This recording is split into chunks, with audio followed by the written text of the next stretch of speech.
Hey class, nice to see you all back.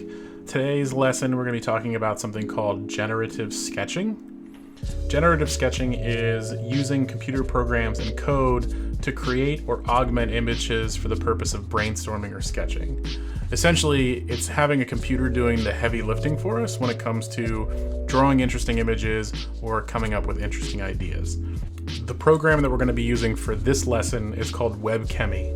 It's a web app that runs in your browser, which means you'll be able to use it on your Chromebook, on a desktop, or even on your phone. I'm going to show you a short tutorial on how to use the program and then outline some of the requirements for your lesson. So let's get started. Okay, so to reach the Webchemy app, you can go to Google and search for Webchemy. You can also go to webchemy.org. It'll take you to the same place. So this is a really simple drawing program that has a few generative sketching tools added into it. The first one is, if you see that I've got my black color here, there's also a white color. If I click and drag, it gives me a black shape. Part of this generative sketching is that it forces you to draw in symmetry. And this particular drawing style here to draw these shapes is a little counterintuitive, and it forces you to kind of play with it. But you'll notice that when you click and drag and then you let go, it stops making a shape. And just like you can draw in black, you can click on the little white button here, and I can draw in white as well. Because the canvas is white, it acts like an eraser. But if you're doing it on top of black, it's kind of like you're drawing in black. And obviously you can use this to erase things if you want to.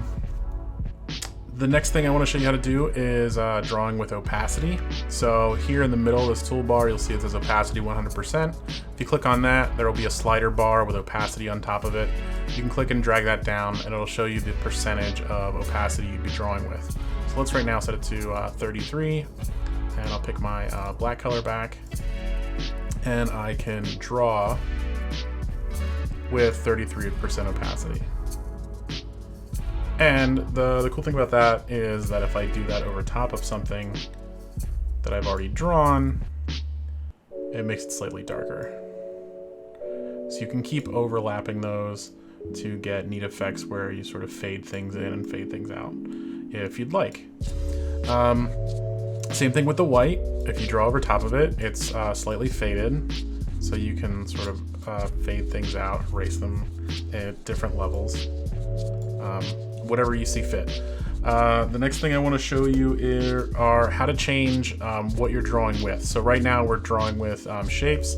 Again, if I click in the middle button here in this toolbar, I have a few options. The first one I'm going to show you is stroke. Just like an Illustrator, that means line. A size slider will show up, and that can change the thickness of your line. I'm going to draw with black here. Change my opacity to 83. And it lets you draw with a line. You shouldn't use this for a lot of your drawing for two reasons. The first one is drawing with your mouse is really hard. You can see that the lines are kind of sloppy, and when you're drawing the shapes, it isn't such a big deal, but when you're drawing lines, it's a little bit more obvious. So you want to try to avoid using this line tool the whole time to attempt to draw a bunch of details. If you want to add some little flourishes here or there, or some small fine details in somewhere, that's totally fine, but try to avoid using it for your entire drawing. The next part to show you, I need to sort of clear some of this out. And I'm going to do that with 100% opacity on white. I can just kind of clear out a working space here. And this is where we get really into that generative sketching, where the computer is creating something on its own that we can then use to draw something ourselves or to build on. And that is the pull shape setting here. So if I click on this, I'm going to go to black. And if I click and drag, what it does is it pulls from a bank of vector shapes and draws with them along the line that you drag on. Now, if you use 100% black, it can get a little overwhelming to the point where it just sort of fills up your whole canvas and there's nothing there, right? So what I like to do, I'm gonna clear this, I'll show you how to do that in a second, is actually use the pull shape and go down to like 50, maybe even 30 or 16% opacity, and click and drag. And you can use that to find something within these shapes, then go back to your fill, increase your opacity a little bit more with your black, okay, and trace those shapes out.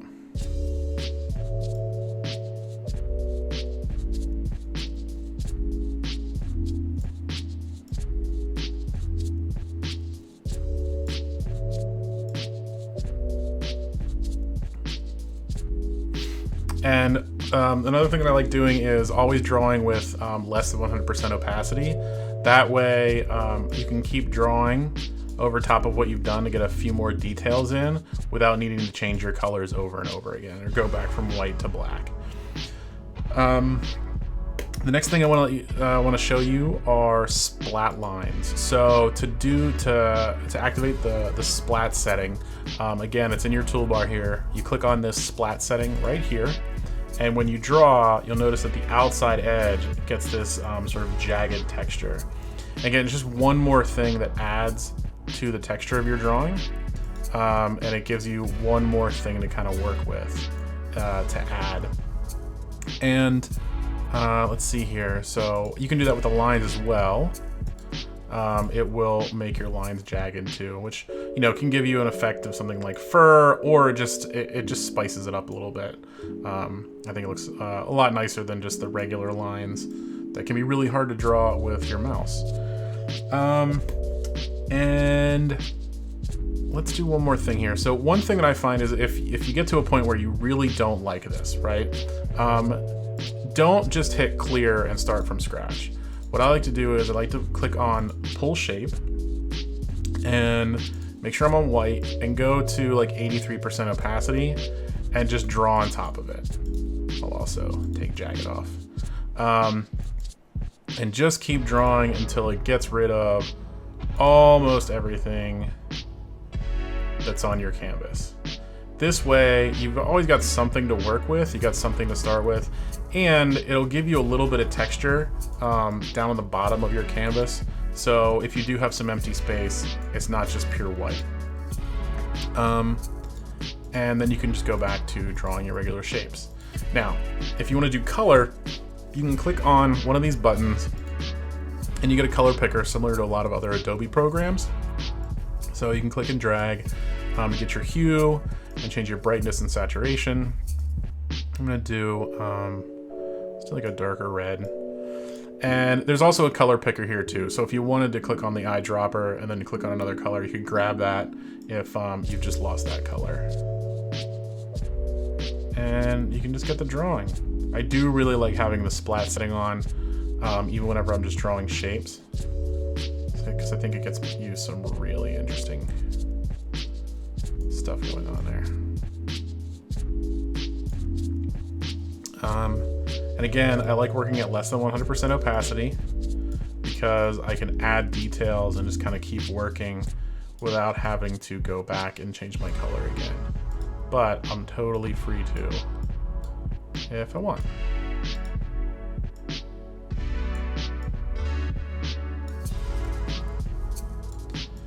And you just kind of keep building up as you see fit until you get something that you like. And if that toolbar ever disappears, you just click and it'll come back for you. And just a little bit orange here.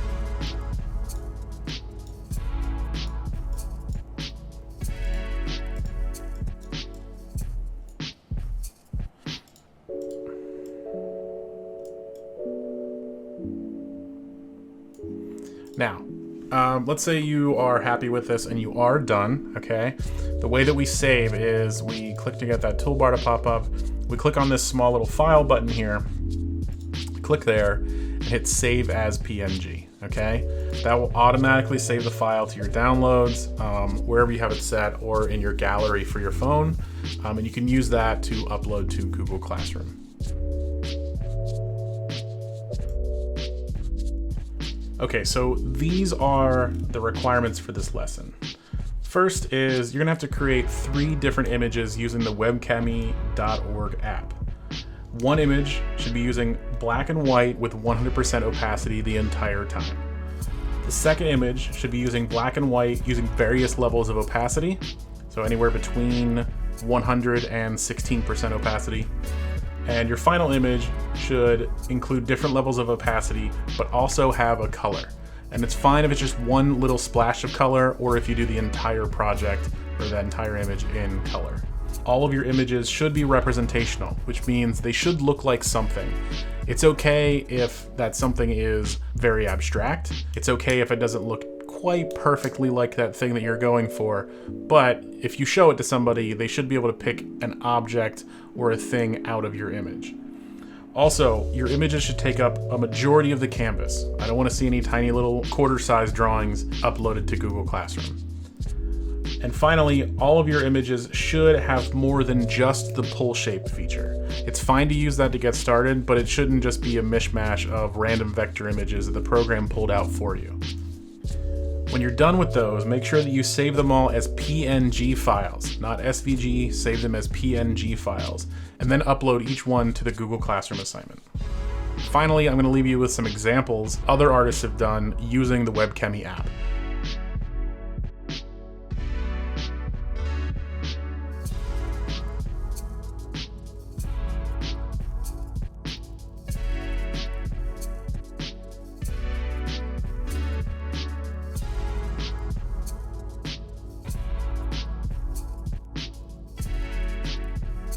A lot of really cool ideas there, so use them as inspiration. Remember, this program's really experimental. It's all about letting the computer kind of do some stuff for you. Above all else, you should have some fun. See you guys next week.